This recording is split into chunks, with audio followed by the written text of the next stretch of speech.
पहले बात करेंगे पाकिस्तान के खिलाफ मकार दुश्मन की एक और घिनौनी साजिश।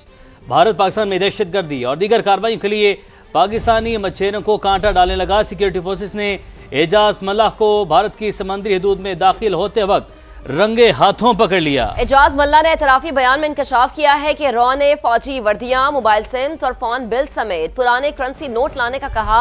भारतीय ऑफिसर अशोक कुमार ने धमकी दी कि काम नहीं किया तो सारी जिंदगी जेल में गुजारोगे। भारतीय हैंडलर की आर्मी यूनिफॉर्म खरीदने की हिदायत की ऑडियो भी मंजर आम पर आ गई। ऑपरेशन सिंदूर में हजीमत उठाने के बाद भी मक्कार दुश्मन बाज न आया। पाकिस्तान के खिलाफ एक और घिनौनी साजिश। भारतीय फौज ने पाकिस्तानी मछेरे को पकड़ा और फिर दबाव डालकर उसे पाकिस्तान के ही खिलाफ इस्तेमाल करने की घटिया कोशिश की। सिक्योरिटी फोर्सेस ने एजाज मल्ला नामी मछेरे को रंगे हाथों पकड़कर भारत के भोंडे करतूत दुनिया के सामने फाश कर दिए। एजाज मल्ला ने बताया वो मछली पकड़ने गया तो भारतीय समंदरी हुदूद में दाखिले पर पकड़ा गया और फिर भारतीय खुफिया एजेंसी ने पाक नेवी, फौज और रेंजर्स की वर्दियों की खरीदारी का टास्क सौंपा। मोबाइल सिम्स, सिगरेट्स और करेंसी लाने का कहा। इंडियन कोस्ट गार्ड वालों ने हमारे को पकड़ लिया। उसने बोला रेंजर्स की वर्दी है, नेवी का और आर्मी का वर्दी वो लेके आना है। 3 सुमे चाहिए, सिगरेट, पाकिस्तानी पुराने नोट जो 100 और 50 वाले पुराने नोट है वो लेके आना। एजाज मल्ला ने बताया कि भारतीय खुफिया एजेंसी ने धमकी दी थी कि काम न किया तो जेल जाना पड़ेगा, जिसके बाद भारतीय खुफिया एजेंसी के अफसर को कुछ तस्वीर भेजी। भारत जाने के लिए दोबारा समंदर में गया तो पाकिस्तानी खुफिया एजेंसी ने रंगे हाथों पकड़ लिया। वो खुफिया एजेंसी का जो ऑफिसर था तो मैंने एक तस्वीर निकाल के भेज दी और उसके बाद वो सामान लेके मैं निकल गए तो मुझे पाकिस्तानी सिक्योरिटी और उसके साथ कुछ और लोग थे जिसने मुझे पकड़ लिया। वफाकी वज़ीर ने प्रेस कॉन्फ्रेंस के दौरान भारतीय हैंडलर्स की ऑडियो सुनाकर दुनिया के सामने भारत का मकरू चेहरा एक बार फिर बेनकाब कर दिया। भारत की पाकिस्तान के खिलाफ साजिशें पहली बार नहीं, पहले भी पाकिस्तानी इदारे भारत की घिनौनी चालों को खाक में मिला चुके हैं, जिसका एक नाकाबिले तरदीद सबूत कुलभूषण यादव की सूरत में आज भी मौजूद है। भारत और अफगानिस्तान के गठजोड़ की कोई अहमियत नहीं, हम निमट लेंगे। वफाकी वज़ीर इत्तलात अतात तारड़ का पाकिस्तान दुश्मनों को पैगाम। इस्लामाबाद में प्रेस कॉन्फ्रेंस करते हुए कहा कि कोई रियासती या गैर रियासती इदारा पाकिस्तान से ऑपरेट नहीं करता। पाकिस्तान का एजाज मल्लाह का मामला आलमी सतह पर उठाने का भी फैसला। वज़ीर मुमलिकत बराए दाखिला तलाल चौधरी बोले, ऑपरेशन सिंदूर में नाकामी की खिफ़त मिटाने के लिए भारत कुछ न कुछ करता रहता है। पाकिस्तानी इदारे चौकन्ना हैं और दुश्मन की हर हरकत पर उनकी नजर है। पाकिस्तान एक जिम्मेदार रियासत है, अपनी सरजमीन किसी के खिलाफ इस्तेमाल नहीं होने देंगे। हर फोरम पर भारत को बेनकाब किया जाएगा। अफगानिस्तान बहुत कोशिश कर रहा है to punch above its weight और उनका जो इस वक्त स्टांस है और जो प्रोपेगेंडा वो कर रहे हैं, इस गठजोड़ का पाकिस्तान की सेहत पे रत्ती बराबर फर्क नहीं पड़ेगा। तो इस पे फॉरेन ऑफिस भी जो है वो ऑब्वियसली इस इशू पे अपना एक किरदार अदा करेगा। So this is the kind of propaganda warfare that they resort to, and detailed investigations have been carried out. As you've seen very clearly that he has made a confession, and these items were recovered from his custody when he was arrested by Pakistani security agencies. Let me make it very clear that Pakistani intelligence agencies, Pakistani security agencies are always fully alert and diligent in their duty. And for the safety of our homeland, they are vigilant and ready to hatch any conspiracy.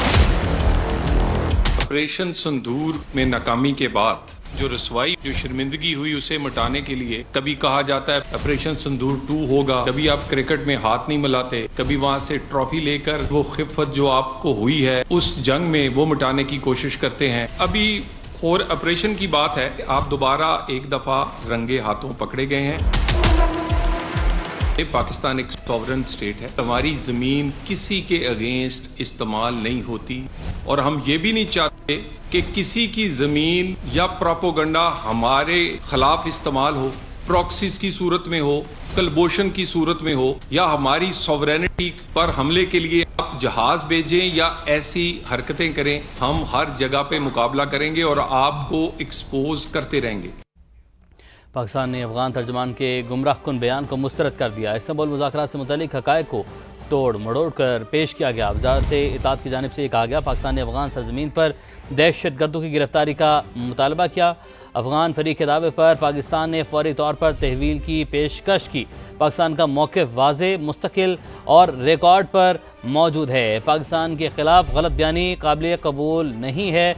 वजारत इत्तलात की जानिब से यह बताया गया है। पाकिस्तान ने अफगान तर्जुमान के गुमराहकुन बयान को मुस्तरद कर दिया। इस्तांबुल मुज़ाकरात से मुतालिक हक़ाइक़ को तोड़ मरोड़ कर पेश किया गया। पाकिस्तान ने अफगान सरज़मीन पर दहशत गर्दों की गिरफ्तारी का मुतालबा किया। वजारत इत्तलात के मुताबिक अफगान फरीक के दावे पर पाकिस्तान ने फौरी तौर पर तहवील की पेशकश की। पाकिस्तान का मौक़िफ़ वाज़े, मुस्तकिल और रिकॉर्ड पर मौजूद है। पाकिस्तान के खिलाफ गलत बयानी काबिल कबूल नहीं है। तो पाकिस्तान ने अफगान तर्जुमान के गुमराहकुन बयान को मुस्तरद कर दिया। आगे बढ़ते हैं। भारत में मुसलमानों पर मजालिम इंतहा को पहुंच चुके। मुस्लिम अक्सरियत को अक़लियत में तब्दील किया जा रहा है। मकबूजा कश्मीर की आज़ादी वक्त की ज़रूरत। मसला अक़वाम मुत्तहिदा की करारदादों के मुताबिक हल होना चाहिए। सदर मुमलिकत आसिफ अली ज़रदारी का गिलगित बल्तिस्तान के यौम आज़ादी पर तकरीब से खिताब। कहा, चीन हमारा दोस्त और शराकतदार है। सी पैक से खित्ते में तरक्की की नई राहें खुली। इक़्तिसादी राहदारी मंसूबे का फ़ेज़ 2 कामयाबी से अपने मराहिल तय कर रहा है। Freedom also reminds us of the unfinished journey of our brothers and sisters in Indian-occupied Jammu and Kashmir. They continue to face occupations, repression. We stand with them until they too can live in freedom in accordance with the resolution of the United Nations Security Council, aspirations of Kashmir people. Over the past 7 decades, the people of Gilgit-Baltistan have marched shoulder to shoulder with the rest of Pakistan. You have guarded our borders, advanced our progress, carried our flag to the world's highest peaks. This region is not only the crown of Pakistan, but also our northern gateway and a symbol of a lasting friendship with China. China-Pakistan economic corridor has brought new opportunities for livelihoods, trade, and connectivity to Gilgit-Baltistan. Our collective task is to ensure that these opportunities reach every valley, village, creating shared prosperity for all. हमें 4th schedule से ना डराएं, मजबूर ना करें, अपने हक के लिए इस्लामाबाद पहुंच जाएंगे। कोई वक्त नहीं लगेगा, सिर्फ 24 घंटे चाहिए। मौलाना फजलुर रहमान की धमकी। बोले मदारिस पर दबाव बढ़ रहा है, औकाफ की मिल्कियत को कब्जे में लिया जा रहा है। हम आपके नजरिए के मुताबिक कौमी धारे में आने के लिए तैयार नहीं।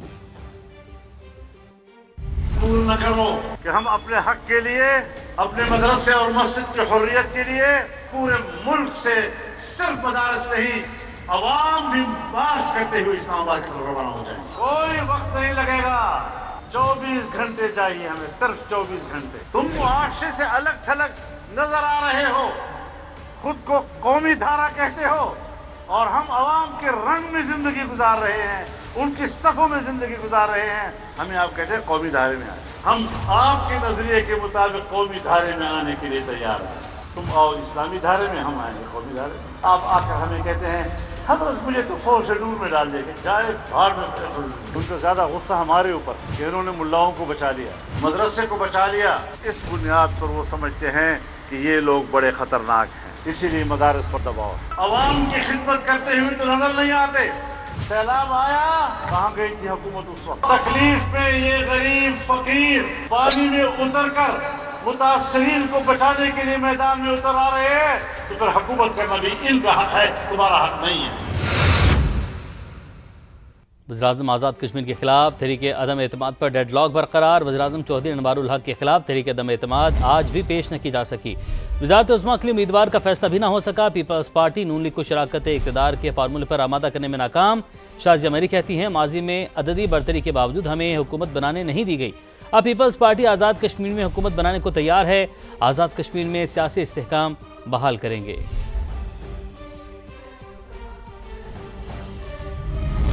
आगे बढ़ते हैं। वजीर आजम पाकिस्तान शहबाज शरीफ ने जाती उम्रा में सदर मुस्लिम नून मियां मोहम्मद नवाज शरीफ से मुलाकात की है। आज़ाद कश्मीर की सियासी सूरत हाल पर तबादला ख्याल किया गया।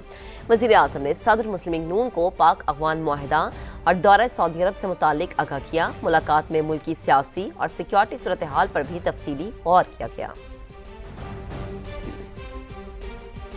खैबर पख्तूनख्वा में नए वज़रा को कलमदान सौंप दिए गए। मीना खान आफरीदी बल्दियात, अरशद अयूब इब्तदाई और सानवी तालीम का महकमा संभालेंगे। फैसल तरकई वज़ीर मेहनत और मुज़म्मिल असलम मुशीर खजाना मुकर्रर। रिपोर्ट करेंगे शहाबुर रहमान।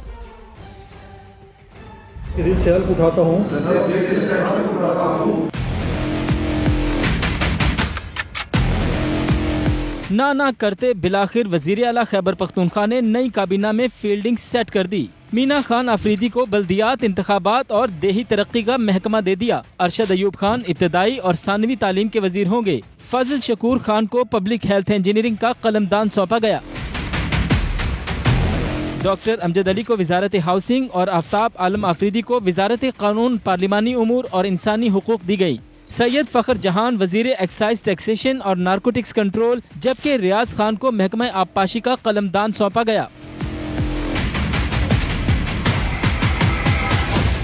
10 रुकनी काबीना में खलीकुर रहमान को वजीर सेहत, फैसल खान तरकई वजीर मेहनत और आकिबुल्ला खान को रिलीफ, बहाली और आबादकारी का महकमा दिया गया है। मुज़म्मिल असलम मुशीर खजाना बरकरार रहेंगे, जबकि ताज मोहम्मद खेल और उमूर नौजवानान, शफीउल्लाह जान वजीर आला के मुआविन खुसूसी बराए इत्तलाआत मुकर्रर हुए हैं। शहाबुर रहमान, समा, पेशावर। हादसाती वज़ीर आला खैबर पख्तूनख्वा ने 9 मई को रियासती इदारों पर हमला किया, बलवाइयों की क़यादत की। क्या ये दहशतगर्दी नहीं? वज़ीर आज़म के कोऑर्डिनेटर इख्तियार वली वीडियो सामने ले आए। कहा सुहेल आफरीदी अपने इर्द गिर्द घूमते बैरिस्टर से पूछें, ये वीडियोस सजा के लिए काफी हैं।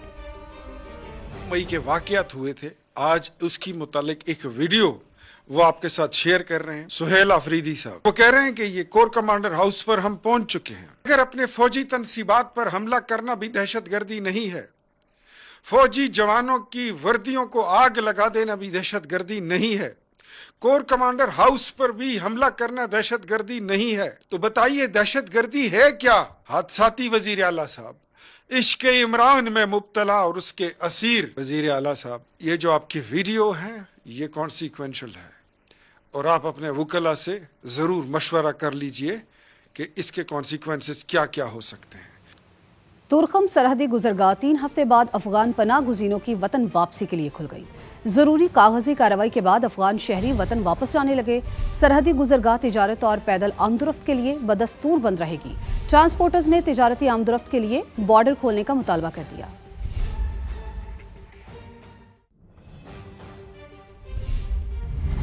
गवर्नर हाउस सिंध और स्पीकर सिंध असम्बली का तनाज़ा सुप्रीम कोर्ट तक पहुंच गया। कामरान टिसोरी ने मुकम्मल रसाई देने का सिंध हाईकोर्ट का फैसला सुप्रीम कोर्ट में चैलेंज कर दिया। जस्टिस अमीनुद्दीन की सरबराही में 5 रुकनी आईनी बेंच पीर को समाअत करेगा। गवर्नर कामरान टिसोरी बैरून मुल्क दौरे के मौके पर चाबियां मुबैना तौर पर साथ ले गए थे, जिस पर सिंध हाईकोर्ट ने कायम मकाम गवर्नर अवैस कादिर को गवर्नर हाउस की मुकम्मल रसाई देने का हुक्म दिया था।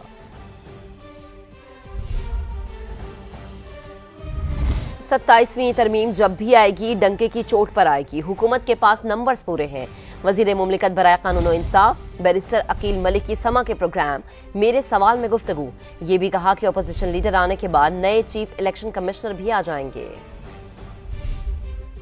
हमने तो किसी बाज़ाब्ता ड्राफ्ट पे काम शुरू भी नहीं किया या बाज़ाब्ता 27वीं आईनी तरमीम पे काम शुरू नहीं किया। जब भी आएगी डंके की चोट पे आएगी, आउट इन दी ओपन आएगी। जो कंसेंसस डेवलप नहीं होता ऑपोजिशन की कुछ जमातों के साथ, तो देन फिर हमारे पास इतनी खुद जो है 2/3 अक्सरियत मौजूद है। नए चीफ इलेक्शन कमिश्नर की तकर्री पर भी इख्तलाफ है। जो कानूनी और आईनी पोजीशन है अफसार साहब, वो तो ये है कि leader of the house and leader of the opposition उनका आपस में जो है कंसेंसस होना चाहिए। अब जैसे ही लीडर ऑफ द ऑपोजिशन आ जाएंगे तो नए चीफ इलेक्शन कमिश्नर भी आ जाएंगे। बल्दियाती इंतखाबात का बरवक्त इनेकाद यकीनी बनाने के लिए इलेक्शन कमीशन ने आर्टिकल 140A में तरमीम की सिफारिश कर दी। मुजव्वज़ा तरमीम में बल्दियाती हुकूमतें खत्म होने के बाद कानून में तब्दीली का इख्तियार वापस लेने की सिफारिश की गई। रिपोर्ट करेंगे Usman Javed Malik. Election commission of Pakistan बल्दियाती कानून में बार बार तब्दीलियों से परेशान। बर वक्त बल्दियाती इलेक्शन के लिए आइन में तब्दीली की सिफारिश कर दी। आर्टिकल 140A में नए शेख 3 की तजवीज सेनेटर कौमी असम्बली को इरसाल। मुजव्विज़ा तरमीम के मुताबिक लोकल गवर्नमेंट एक्ट में तब्दीली सिर्फ मुकामी हुकूमतों की मुद्दत खत्म होने से 1 साल कबल तक मुमकिन होगी। बल्दियाती नुमाइंदों की मुद्दत खत्म होने के बाद होने वाली किसी भी तरमीम का इतलाक तयशुदा नए इंतखाबात पर नहीं होगा और इंतखाबात पुराने कानून के मुताबिक कराए जाएंगे। इलेक्शन कमीशन का वफाकी और सूबाई हुकूमतों से अजला, तहसील और शहरी और देही हदबंदियों का तयन मुकामी हुकूमतों की मुद्दत खत्म होने से पहले यकीनी बनाने का मुतालबा। इससे इलेक्शन कमीशन साबका हुकूमतों की मुद्दत खत्म होने के 120 दिन के अंदर नए बल्दियाती इंतखाबात करवा सकेगा।